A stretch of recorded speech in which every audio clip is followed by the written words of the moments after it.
আসসালামু আলাইকুম প্রিয় কলিজার ভাই বোনেরা।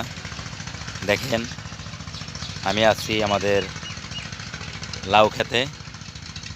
অসাধারণ লাউ হয়েছে, দেখতে অনেক ভালো লাগে, খেতে অনেক সুস্বাদু, মোমের মতন গলে যাবে এবং অনেক মিষ্টি।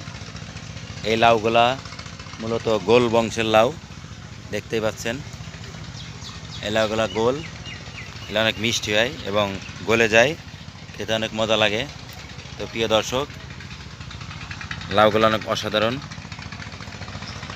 দেখতে পাচ্ছেন কত সুন্দর সুন্দর লাউ হয়েছে গাছে। দেখেন, এই দেখছেন, প্রত্যেকটা লাউ আমি আপনাদেরকে ঘুরে ঘুরে দেখাচ্ছি। দেখেন, অনেক লাউ হয়েছে, অনেক লাউ, মাশাল্লাহ। লাউ লাউ লাউ, এই যে লাউ, অনেক লাউ আছে গাছে। তো কেমন হয়েছে সবাই জানাবেন লাউগুলা। তো ভালো থাকবেন, আসসালামু আলাইকুম।